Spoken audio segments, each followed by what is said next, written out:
Hello friends, mystic insights clips देखते रहिए to make yourself strong spiritually, physically, mentally and socially, and subscribe the channel to get more updates.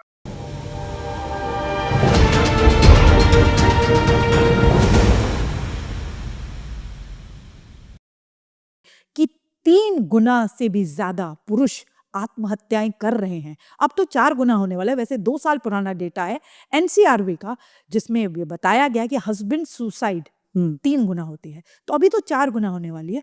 तो जब ये अतुल ने ये बात बताई कोर्ट में, तो मैडम ने कहा ऐसा ही होता है, ऐसा ही चलेगा, हमें सब पता है। मतलब फर्जी केसेस मैडम मतलब होते जज हैं। साहिबा। जज साहिबा ने ये कहा और उकसाया उनकी पत्नी ने और उनकी सास ने। अतुल सिंघानिया की सास ने और उनकी पत्नी ने बार बार उन्हें उकसाया, ये कह के अरे तुम मरे नहीं अभी तक, तुमने सुसाइड नहीं किया, तुम कब मरोगे। अगर यही शब्द एक लड़का अपनी पत्नी को कह देता तो पूरा परिवार नहीं, पड़ोसी को भी उठा लेते हैं, जेल में डाल देते हैं। पहले दिन ताया, चाचा, नानी, नाना, दादा, दादी, लड़के के जितने भी होंगे सबको, परिवार को उठा करके जेल में बंद कर देते हैं पहले दिन। अगर वाइफ सुसाइड कर ले तो ये हाल होता है। लेकिन यहां लड़के ने सुसाइड किया है, तो कितनी, जब आउटरीच हुआ, इतना आउटरीच हुआ, मीडिया में इतनी बात आने लगी, इतना वायरल हो गया वीडियो, तब इतना प्रेशर क्रिएट हुआ। लड़के जब भी मरते कुछ नहीं होता, कुछ नहीं होता। मैं तो, ये कोई पहला केस, मैं तो हजारों में जा चुकी हूँ। मैं पुलिस स्टेशन जाती हूँ, बोलती हूँ कि सर 17 पेज का पन्ने का इसने लेटर छोड़ा, कोई 40, कोई 50, कोई 60, कोई 70 इसने छोड़ा है, आप अरेस्ट नहीं कर रहे। तो बोल रहे महिला को कैसे अरेस्ट कर लेंगे, मर गया, मरने दो साले को, महिला को कैसे अरेस्ट कर लेंगे। हमें ऊपर पूछना पड़ेगा, एसीपी से, डीसीपी से, फलाने से, ढिमकड़े से, पता नहीं कितने कितने नाम बता देते। मैडम आप जाओ घर, इतनी जल्दी थोड़ी ना हो जाएगी, हम देखेंगे, अभी तो चल रहा है। मैंने सर 17 दिन हो गए, अभी तक आप अरेस्ट नहीं कर पाए, एफआईआर तक नहीं लिख पा रहे हो। एफआईआर कब लिखोगे। ओहो, महिला है, उसको अरेस्ट नहीं कर सकते, ये पुलिस स्टेशन में बोला जाता है। तो यहां पर भी वही हाल है। बड़ा प्रेशर पड़ा तो तीनों को रिमांड मिले गए। अब रिमांड के बाद क्या आता है निकल के, कितनी सजा मिलती है लड़की को, क्या होता है, ये तो वक्त बताएगा। लेकिन इस देश में अतुल सुभाष जैसे लाखों लड़के मर रहे हैं, लाखों, हर दिन 100 लड़के मरते हैं। हम आज भी चुप बैठे हैं इस मुद्दे पे। मेरे को अतुल सुभाष के मरने के बाद 1000 के करीब मैसेज, ईमेल्स आ चुके हैं, और हर लड़का ये बोल रहा है मैं भी अतुल सुभाष हूं, मेरे साथ भी वही है हो रहा है, मेरे पास भी मल्टीपल केसेस है, मैं भी कोर्ट खेल रहा हूं। कोर्ट को तो खेलेंगे ना, 5.5 करोड़ केसेस ऑलरेडी कोर्ट्स में हैं पेंडिंग। कोर्ट में क्या मिलता है, तारीख पे तारीख, इसके अलावा कुछ नहीं मिलता। ये सबसे बड़ा लूप होल आप किस चीज़ को समझ रहे हो? मतलब जैसे आप कह रहे हैं कि रिपोर्ट तक नहीं लिखते, लड़के की तरफ से रिपोर्ट भी नहीं लिखी जाती, वहीं अगर लड़की जरा सा भी कुछ कह दे तो पूरे घर को उठा लिया जाता है। बिल्कुल। तो ये कौन सा कानून है, कहाँ पे ऐसा लूप होल हो रहा है? आप मुझे थोड़ा विस्तार से समझाइए, क्योंकि जो लोग इस चीज़ को नहीं समझते हैं तो वो ये कानून को समझ सके कि ये कितना खतरनाक साबित हो सकता है। देखिए, सबसे पहले तो मैं आपको बता दूं कि लड़कों के ऊपर जब लड़के मर जाते हैं, इवन नहीं भी मरते, पिटते हैं, मार खा रहे हैं, सर फूट गया, पैर टूट गया, गिरा दिया। अभी तो आपने देखा था, थोड़े दिन पहले आया था, उसने कहा था कि मुझे घुमाने लेके चलो बाहर, पता नहीं कहाँ, दुबई कह रही थी लड़की की, घुमाने ले चलो, नहीं लेके गया, तो उसने उसको जब जमीन पे धक्का दिया है तो उसके बाद उसकी मौत हो गई। लड़के पिटते हैं, आप कह रहे हो लड़के पिटते हैं? बहुत पिटते हैं, बहुत पिटते हैं। भारतीय महिलाएं तीसरे स्थान पे हैं विश्व में पुरुषों को पीटने के मामले में। उसमें हैंगर, बेलन और बहुत चीजें यूज होती है, झाड़ू, ये सब चीजें यूज होती हैं। लेकिन आप बात को इसको समझिए कि लड़के को जब भी जाते हैं तो एफआईआर नहीं लिखी जाती, उनको मार के भगा दिया जाता है, हंसी का पात्र बना दिया जाता है, अट्टहास किया जाता है, और बीवी से पिट के आ गया है ये बोल के भगा दिया जाता है, या गर्लफ्रेंड से पिट के आ गया, या कुछ भी, उनकी बात तो सुने और चल भाग यहाँ से, तेरा क्या सुने, इतना काम है, तू ही झूठ बोल रहा है, उसकी कोई सुनता ही नहीं। और अगर गरीब है तब उसे 2-4 डंडे भी मार देते हैं। ये गरीब होना तो और बड़ा गुनाह है। तो यहाँ पे एक बात तो ये है कि लड़कों के लिए कोई कानून नहीं है इस देश में, ना कोई कानून है, ना कोई मंत्रालय है, ना कोई, अब मंत्रालय तो बहुत बड़ी बात है, मेंस कमीशन भी नहीं है। इसीलिए तो थक हार के मुझे पुरुष आयोग का गठन करना पड़ा आज से 6 साल पहले। और ये लड़ाई तो मेरी 12-15 साल हो गए लड़ते हुए, लेकिन कुछ बदलाव नहीं आ रहा। लेकिन वो जो मेरे वेल विशर्स थे उन्होंने बोला पुरुष आयोग के ना आप कोई ऑर्गेनाइजेशन बनाइए तब लड़िए। तो पुरुष आयोग मैंने बनाया, लेकिन मैं कितनों की मदद कर सकती हूँ? 51% पुरुषों की मदद तो सरकार को करनी चाहिए। ये सरकार का काम है, मेरा काम नहीं है। तो आप जैसे आप कह रहे हो कि आप मतलब बिल्कुल मतलब मजबूर हो जा रहे हो कि नहीं उतनी तेजी से लड़ पा रहे, तो वही मैं पूछा था, जो कानून है उसका लूपहोल बताइए ना, क्या है उसका? कानून जो है एक तरफा है, बायसनेस है बहुत ज्यादा।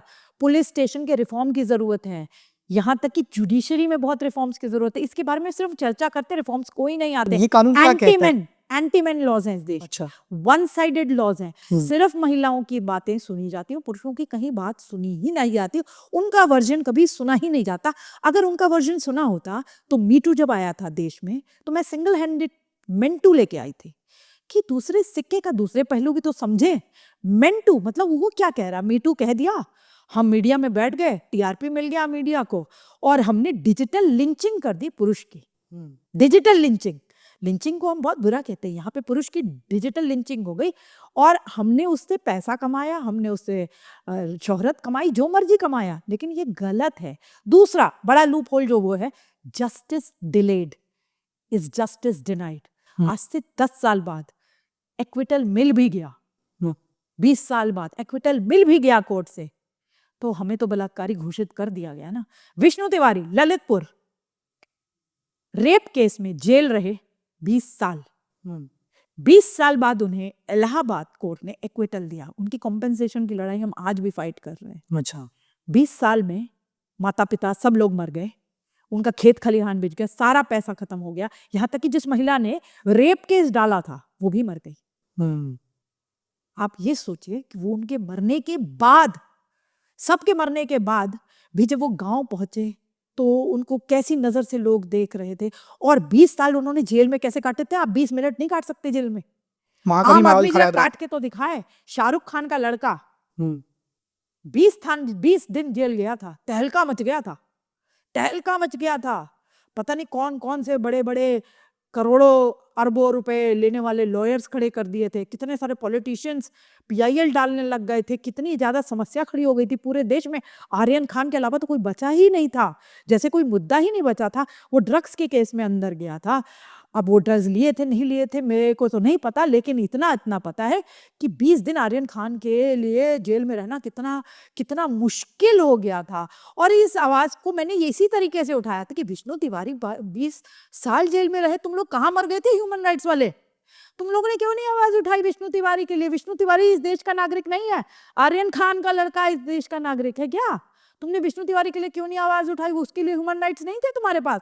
20 साल अगला जेल रहा तो मेरे न्यूड्स चला दिए इन्होंने ट्विटर पे, मेरे न्यूड्स, मेरे न्यूड फोटोज, मेरे न्यूड वीडियोस, मेरे ऊपर ट्विटर को सस्पेंड कराने की धमकियां, मेरे को मार देने की धमकियां, रेप की धमकियां, ये तो रोज का काम है। तो ये कौन लोग करते हैं? ये सब लोग करते हैं जो कि चाहते हैं कि मैं इस काम को ना करूं, जो कि बहुत ही ज्यादा, मैं कहूंगी ये लोग जो है ये बहुत जलील है, जिनका खुद का कोई दीन ईमान नहीं है, जिनको मेरी आवाज खटकती है कि ये पुरुषों की बात क्यों करती है, या उनको और भी जो भी मेरी ट्विटर पे इतना उनको मेरे टीएल पे आके ज़रूरत क्या है। मैं सबसे ज़्यादा एक्टिव ट्विटर पे ही रहती हूँ, मेरे पास टाइम नहीं है कि मैं फेसबुक और उस पे इंस्टाग्राम पे बैठी रहूँ। मैं सबसे ज़्यादा एक्टिव ट्विटर पे ही रहती हूँ। मैं जहाँ भी जाती हूँ कोशिश करती हूँ उसके, वो भी मैं उतनी भी नहीं रहती हूँ, उसको भी आप समझ लीजिए 50% मैं ट्विटर पे एक्टिव रहती हूँ, क्योंकि मैं ग्राउंड पे काम करती हूँ। मैं पूरे टाइम आपको ट्वीट्स नहीं कर सकती या फेसबुक पे नहीं डाल सकती फोटोग्राफ्स। मैं तो मंत्रियों से मिलती हूँ, मैं कोई फोटो नहीं डालती, क्योंकि मैं जब मंत्रियों से मिलती हूँ और मैं उनकी फोटो डालती थी तो कहते थे सो के आ गई है। जो लोग चाहते हैं कि काम बंद कर दूं, सामने से कहते हैं कि ट्विटर अकाउंट तुम्हारा सस्पेंड हो जाएगा, और 4 बार मेरा अकाउंट सस्पेंड करवा चुके हैं। तो इसमें जुबैर जैसे कई लोग लगे हुए हैं इस काम में, और मैं धड़ल्ले से कहती हूँ कि वो आज भी लगे हुए हैं। आज भी मेरे ऊपर इतना ज्यादा आरोप लगाया जाता है, इतने ज्यादा आरोप लगाए जाते हैं कि तुम्हें अरेस्ट कर ले, दिल्ली पुलिस अरेस्ट करो। स्वाति मालीवाल कहती है दिल्ली पुलिस अरेस्ट करो बरखा को। स्वाति मालीवाल को मेरे से क्या दिक्कत है? क्योंकि मैं उन्हें एक्सपोज करती रहती हूँ। जो फॉरेन फंडिंग मंगाई उन्होंने, उससे फर्जी केस डलवाए, महिलाओं से फर्जी केस डलवाए स्वाति मालीवाल ने। इतनी नीच हरकतें करी हैं इन्होंने, यहां तक कि इन्होंने अपने पिता को, मरे हुए पिता को यूज किया। पॉलिटिक्स में कोई इतना गिर जाता है, ये तो पता ही नहीं था कि अपने ये पिता मतलब को भी आप घसीट ले। पूरे मतलब कॉन्फिडेंस से कह रहे हो ये चीज़? बिल्कुल 2019 में आप एक ट्वीट डालती हैं कि मैं अपने फौजी पिता के हम्म। से प्राउड हूँ। 2023 में आप कहना शुरू कर देती हैं कि मेरे पिता ने मेरा सेक्सुअल हैरेसमेंट किया था। तो वो मरे हुए पिता तो आ नहीं सकते बताने के लिए। शर्मनाक बात है। वैसे हमारे हिंदुओं में, मैं एक हिंदू और एक प्राउड हिंदू हूँ, मैं दोबारा से बोलूँ, मैं एक प्राउड हिंदू हूँ। तो जितने मौलवी, बहुत सारे जो मेरे साथ डिबेट्स में भी बैठते हैं, जितने अपने आप को मुस्लिम स्कॉलर कहते हैं, वो अक्सर मुझे इस बात पर बहुत वो बहुत उत्तेजित हो जाते हैं जब मैं कहती हूँ मैं प्राउड हिंदू। लेकिन मैं आज भी कहती हूँ कि मैं प्राउड हिंदू हूँ और मुझे इसमें कोई डर नहीं। आपसे जो बन पड़े आप मेरे खिलाफ कर सकते हैं। तो ये लोग मुझे जब बोलते हैं कि तुम चुप बैठो, तो मैं चुप क्यों बैठूंगी? मैं तो अपनी बात पूरे दम खम से रखूंगी। तो स्वाति मालीवाल को भी मैं ये कई मंचों पे मैंने ये बात बोली हुई है। मैंने यहाँ तक कि प्रोग्राम रुकवा के ये बात बोली है कि मरे हुए पिता को कर्ज नहीं करते, नहीं कोसते। मरे हुए पिता को, माता को, किसी को भी नहीं कोसते हमारे हिंदुओं में। जब कोई मर जाता है तो हम उसके लिए बुरे शब्द नहीं कहते। अगर आपके पिता ने ऐसा कहा था तो आपको उस टाइम अपनी आवाज उठानी थी, आपके माता जी को आवाज उठानी थी। आप 8 साल DCW की चेयरमैन थी, तब आपने क्यों फेविकॉल पी रखी थी? और 2019 में आप ही ने ट्वीट किया था, you are proud of your फौजी फादर। तो 19 से और 23 में क्या हो गया ऐसा?